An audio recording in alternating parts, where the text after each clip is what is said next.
प्रेक्षकांनो, तू भेटशी नव्याने या मालिकेचा 26 नोव्हेंबरचा रिव्ह्यू तुम्ही ऐकत आहात. तर आज पण छान दाखवली आहे मालिका. सुरुवातीला आपण बघतोय गौरी माहीबद्दल खूप तर्क वितर्क करत असते. ती दोषाला सांगते की मला असं वाटतं हा माही आहे ना, तो खूप डेंजर असणार आहे रे. त्याने कॉलेजचे नियम सगळे धाब्यावर बसवले असणार आहे त्यावेळेला. नाही म्हणजे म्हणूनच अभिमन्यू सर त्याच्यावर चिडत असतील का? ते म्हणजे त्यांना राग येत असेल का अभिमन्यू सरांना त्या माहीचा? तुला आठवतं का मागे कॉलेजमध्ये एक राडा झाला होता बघ, लायब्ररीत एक कविता सर्क्युलेट झाली होती सगळीकडे, ते पानं पसरले होते, त्या पानांवरच्या कविता त्यावर माहीच नाव होतं बघ. डोसा म्हणतो हो ग. डोसा आधी ऐकून घेतो सगळं गौरीचं आणि म्हणतो ए बाई तू त्या माही बिहीच्या फंदात पडू नको हं. आणि ते अभिमन्यू सरांना कळलं ना तर ते चिडतील. ते चित्रबित्र जे काढलेस ना ते फाडून टाक आधी, असं म्हणून तो आता गौरीच्या पर्समधनं ते चित्र काढायला लागतो आणि फाडत असतो. गौरी म्हणते वेडायस का डोसा, आण ते इकडे. आता डोसा म्हणतो ए बाई ऐक ना माझं, सगळं तुझ्या सासरी कळलं ना तर फुकटचा त्रास होईल तुला. ती सरांची बहीण आहे ना ती आधीच उखडली आहे तुझ्यावर. गौरी म्हणते अरे डोसा असं काही होणार नाही रे. अरे मला तर उलटं वाटतंय. सरांच्या असं वागण्यामागे जे कारण आहे ना ते मॅडमच्या वागण्याशी जोडलं गेलं असेल. मला असं वाटतं की सरांच्या या वागणुकीच्या मागे आपण त्यांना मदत करू शकतो ना. म्हणजे एकदा का हे कोड सुटलं ना दोषा की सगळं नीट होईल बघ. गौरी आता घरी आलेली आहे म्हणजे सीनच्या मागे पटापट सीन घेतलेले आहेत त्यांनी. तर गौरी स्वयंपाक करताना पण विचार करतेय सर ज्या अर्थी त्यांच्या कपाटाला हात लावू देत नाहीये म्हणजे सरांच्या कपाटात काहीतरी सिक्रेट आहे. या सिक्रेटचा आणि मॅडमचा आणि त्यांचा काय संबंध असणार आहे? गौरी मनाशी बडबड करताना अभिमन्यू सर तिला बघतात. गौरी म्हणत असते गौरी शोधून काढलं पाहिजे. अभिमन्यू सर म्हणतात काय चाललंय तुझं, एकट्याशी बोलायची सवय लागली आहे का तुला? गौरी अभिमन्यू सरांना बघते आणि तोंडातल्या तोंडात पुटपुटते. तुम्ही कुठे बोलता मग माझ्याशी बोलायला कुठे वेळ असतो तुम्हाला? मग एकट्याशीच बडबड करावी लागेल ना. आता सर म्हणतात तोंडातल्या तोंडात काय पुटपुटतेस, मोठ्याने बोल ना काय बोलायचंय ते. गौरी म्हणते काही नाही बसा जेवायला वाढते. अभिमन्यू सर म्हणतात नकोय मला काही, ते हे इकडे आहे. आता गौरी म्हणते अभिमन्यू सर म्हणतात पुरेसं मोठंच बोललोय मी, ऐकू कमी येतंय का तुला? हे घे. आता गौरीच्या हातात त्यांनी एक बॅग दिली आहे. गौरी म्हणते हे काय आहे? अभिमन्यू सर म्हणतात डोळे धड आहेत ना तुझे, बघ की त्याच्यामध्ये काय येते. गौरी आता ते काढून बघते तर त्यात छान साडी असते. आता ती म्हणते अरे वा साडी. आता सर म्हणतात ते माझ्यामुळे तुझी ती साडी जरा फाटली ना सकाळी. आता गौरी म्हणते अहो सर असू देत ना, कशाला उगाचच नवीन साडी, रफू करून घेतली असती ना मी जुनी साडी, उगाच खर्च झाला ना. तर तेवढ्या तिथे या दोघा मिया बीवीच्या मध्ये ही रागिणी येते टाळ्या वाजवत आणि गौरीला म्हणते कमाल आहे बाई, कसं सुचतं ग तुला हे सगळं? नाही म्हणजे नवीन नवीन आयडिया कशा येतात ग अभिला घोळात घ्यायच्या? नाही म्हणजे सुचतातच कशा तुला ह्या आयडिया? अभिमन्यू सर तिच्याकडे रागाने बघत असतात रागिणीकडे. आता ही रागिणी म्हणते आधी साडी फाडायची मग ते जग जाहीर करायचं, मग समोरच्याने साडी आणली की त्याला असं दाखवायचं कशाला उगाचच खर्च केला, उपकार केल्यासारखं. अभिमन्यू सर चिडतात आता आणि म्हणतात एक मिनिट रागिणी, तिची साडी माझ्यामुळे फाटलेली आहे. आता ही रागिणी म्हणते काय, साडी तुझ्यामुळे फाटली? आता अभिमन्यू सर म्हणतात एक मिनिट रागिणी, मुद्दा तो नाहीये, मुद्दा हा आहे की ती तुझ्याकडे साडी मागते का? इतरांच्या गोष्टीमध्ये किती आणि कधी नाक खुपसायचं एवढी साधी गोष्ट तुला कळू नये का? अभिमन्यू सरांनी जरा सडेतोड उत्तर दिलंय. पण आता ही गौरी उगाचच म्हणते सर तुम्ही कशाला बोललात मॅमला असं, त्यांना वाईट वाटलं असेल ना. अभिमन्यू सरांनी हिला छान उत्तर दिलाय. अभिमन्यू सर म्हणतात मी काय बोलायचंय काय नाही बोलायचंय हे माझं मला कळतं आणि ते मी ठरवणार, आणि मला जे बोलायचं ना तेच मी बरोबर बोललोय रागिणीला. माझ्या वतीने कुठलेही विधान तू करायचे नाहीस, असं म्हणून ते निघून जातात. आता गौरी ती आणलेली साडी बघते आणि साडी अतिशय छान सुंदर अप्रतिम एक नंबर होती जी गौरीला खूप आवडली. तर आता या रागिणीची जरा जास्तीच तडफड झाली आहे बरं का प्रेक्षकांनो. हा शेखर म्हणत असतो अगं काय झालंय बाई, तू एवढी का तगमग करतेयस? रागिणी म्हणते तुला मी सांगत होते ना जे नाही व्हायला पाहिजे होतं तेच झालं. आता शेखर म्हणतो अगं काय झालंय? आता ही रागिणी म्हणते अभिमन्यूमुळे गौरीची साडी फाटली आहे. शेखर म्हणतो जाऊ दे ना मग त्याच्यात काय एवढं, त्यांचं ते बघून घेतील. पण आता ही रागिणी म्हणते तुला कळत नाही का रे दादा, का न कळण्या इतपत तू नाटकं करतोस माझ्या समोर. शेखर तिला म्हणत असतो तुझी थोडी साडी फाटली आहे, तू कशाला थैथयाट करतेस? आता ही रागिणी म्हणते की तू जरा खरंच बेअक्कल आहे का रे? अरे त्याच्यामुळे तिची साडी फाटली. त्या दोघांमध्ये काही असलं काही झालं ना तर मी सोडणार नाही कोणाला. रागिणी या गोष्टीचा तिसराच गैरअर्थ काढतीये. तर आता शेखर तिला समजावत म्हणतो, अगे वेडी आहेस का, तसं काही नसणार आहे. अगं त्या दोघांची भांडणं झाली असतील असं विचार करणं, आणि त्या भांडणामध्ये फाटली असेल ओढ्यात आणि साडी. आता रागिणीला जे स्वतःला कन्व्हिनियंट वाटेल असं विधान तिने स्वतःच्या मनाला समजावून घेतलंय, आणि जे शेखर बोलतो ते तिला पटलंय. हो हो असंच असेल कदाचित दादा.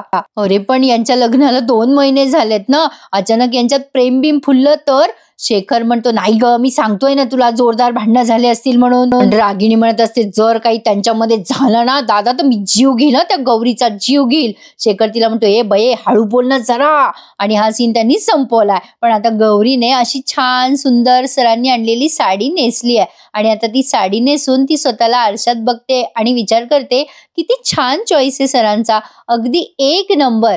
साडी तर सुंदर आहेच पण चॉईस अगदी फर्स्ट क्लास आहे. आभा येते आणि गौरीला कवटाळते आणि म्हणते, आहेच माझ्या मामाची चॉईस 1 नंबर. आय हाय मामी, ही जी काही तू क्यूट दिसतेस ना, तुझ्या नवऱ्याने घेतलेली एवढी सुंदर साडी, आणि तू छान लाजतेस. आय स्वेअर मामा इथे असताना तर त्याने पापी घेतली असती ना तुझी. गौरी म्हणते, आभा काय चाललंय तुझं. आता ही आभा म्हणते, अगे मामी, मामाने तुझ्यासाठी साडी घेतली आहे म्हणजे तुमचं सगळं ओके झालंय का. गौरी म्हणते, नाही अजून, पण होईल. आता ही आभा म्हणते, नाही नाही नो वरी, होईल सगळं नीट, तू नको टेन्शन घेऊस मामी. आता गौरी म्हणते, तू कसं काय आली होतीस आभा इकडे ते सांग बरं. आता आभा म्हणते, मला ना जरा हिस्ट्रीमध्ये डाऊट होते ग मामी. मग गौरी म्हणते, बरं पटकन सांगशील का, हे बाहेर वाट बघतायत, मग लवकर सांग. आता लगेच ही आबा म्हणते, ओ त्यांना वेट करायला लावायचा नाहीये वाटतं तुला. नाही हरकत नाहीये, तू जा आता, माय डाऊट कॅन वेट, संध्याकाळपर्यंत तू ये जाऊन, आपण संध्याकाळी बघूयात. गौरी म्हणते, नक्की ना. मग आबा म्हणते, अरे म्हणजे काय, तुला मामाला तोंड द्यायचंय बाबा, तुला एकदम अशी वॉर बीर सारखी तयारी करावी लागत असेल ना. बरं मामी, तुला असा वार करायची गरज नाहीये बरं का, मामा तुला बघूनच घायल होणार आहे. आता आभा असं म्हटल्यानंतर ही गौरी म्हणते, काय तुझं पण आभा. गौरी पुन्हा लाजते आणि निघून जाते. आता इथून पुढे तर काय घडलंय जरा 5-6 मिनिटं मला कळलंच नाही प्रेक्षकांनो. आता बघा पुढे काय झालंय ते. गौरी आता डायरेक्ट कॉलेजला पोहोचली असं त्यांनी दाखवलंय. तर आता ही रागिणी गौरीवरच्या जेलसीमुळे खूप खूप चिडचिड करत असते.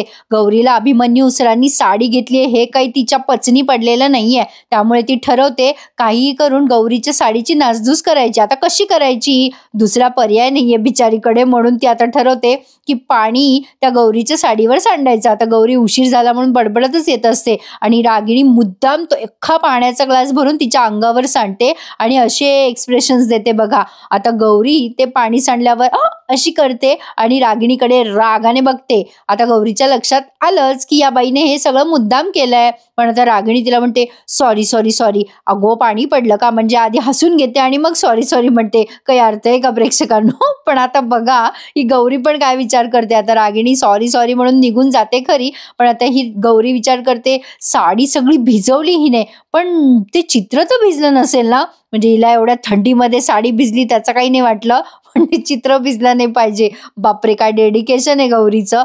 आता गौरीने ते चित्र कॅन्टीनमध्ये नेलंय आणि आता तिचं अंगावर पण पाणी थोडंसं पडलेलं असतं, तर त्या कोरड्या पदराने ती स्वतःला पुसत असते.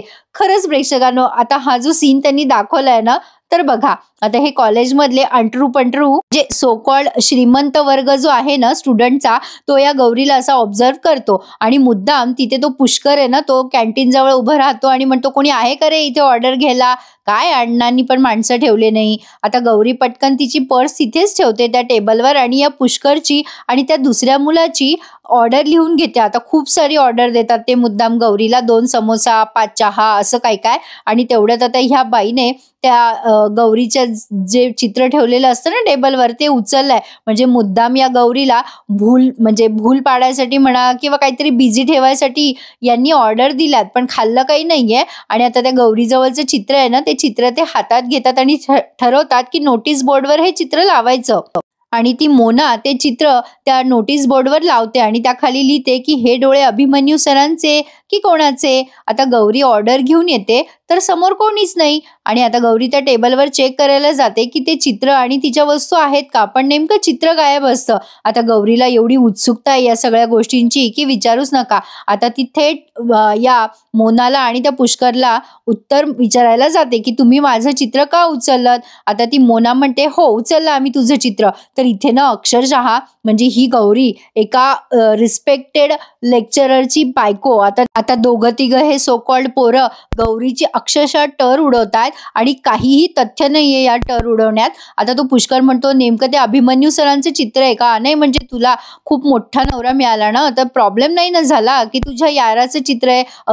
अतिशय अर्वाच्य भाषेत तो बोलतोय तिच्याशी. आता ही मोना म्हणते नाही खरं खरं सांगूनच टाक नेमकं ते चित्र कोणाचं आहे. आता हे सगळं ती रागिणी पण ऐकते बरं का तिकडनं. म्हणजे या रागिणीला ना लेक्चर आहे ना काही काम आहे ना धंदा आहे, हिला फक्त गौरीच्या मागे ठेवलेलं आहे त्यांनी. गौरी मोनाला सारखी विचारत असते ते चित्र कुठे आहे मला दे. आता ही मोना म्हणते ते नोटीस बोर्डवर आता सरांनी बघितलं ना की खुद कळेल कोणाचं चित्र आहे आणि काय आहे कशासाठी आहे ते. म्हणजे यांना किती उत्सुकता आहे बघा गौरीच्या पर्सनल आयुष्यामध्ये.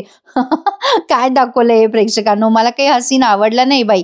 असो तर आता गौरी ते चित्र नोटीस बोर्डवर आहे की नाही हे बघायला जाते, तिथे क्रॉस चेक करायला जाते. आणि आता अभिमन्यू सर नेमके एका मुलीशी तिथे डाऊट क्लिअर करत असतात, म्हणजे तिथेच बोलत उभे असतात एका स्टुडंट सोबत. आता गौरी तिथे जाते आणि विचार करते अरे देवा आता सरांनी ते चित्र बघितलं ना तर माझी वाट लागेल, आता काय करावं.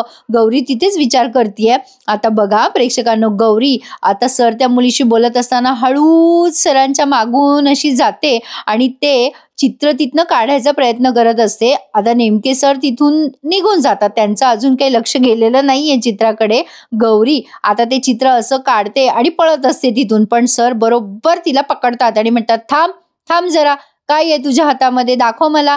गौरी म्हणते काही नाही सर, कुठे काय आहे, काहीच नाहीये. सर म्हणतात नाही तू काहीतरी लपवतेस तुझ्या हाताच्या मागे, काय आहे बघू दे जरा, ते काय दाबून ठेवलंयस. गौरी म्हणत असते नाही हो सर खरंच काही नाहीये, सांगितलं ना तुम्हाला. आता अभिमन्यू सर म्हणतात एवढं काय आहे त्यात गौरी, सांग मला काय आहे त्यात. आता गौरी म्हणते सर माझं पर्सनल आहे ते, प्लीज नको ना, राहू द्या ना. आता सर म्हणतात मग तर बघायचंच आहे मला, दाखव इकडे. आता गौरी म्हणते सांगितलं ना नाही काही नाहीये त्यात ते, पण मला सांगा माझी साडी कशी दिसते. अभिमन्यू सर म्हणतात काय विचारतीयस प्रश्न, काही फालतू प्रश्न विचारू नकोस मला. आपल्या दोघांमध्ये नवरा बायकोचं कुठलंही नातं नाहीये, तुला सांगितलंय ना मी आधी. आता गौरी ते ऐकते आणि म्हणते हो का ठीक आहे, मग आपल्यामध्ये जर नवरा बायकोचं नातं नाहीच आहे तर मग तुम्ही असे कशाला वागताय माझ्यासोबत, नवरेगिरी कशाला करताय. आता अभिमन्यू सर म्हणतात काय केली मी नवरेगिरी. आता गौरी म्हणते ना मी तुम्हाला माझा पर्सनल कागद आहे, उगाच मग नवरेगिरी करून कशाला असं दाखवताय नवरा असल्यासारखं. आता सर म्हणतात हो का बरं ठीक आहे असं म्हणून ते आता रागाने निघून जातात. पण आता गौरी विचार करते बाप रे सुटले मी, नाही मला सॉरी सर, असं तुम्हाला कात्रीत नव्हतं पकडायचं पण माझ्याकडे दुसरा पर्याय पण नव्हता हो.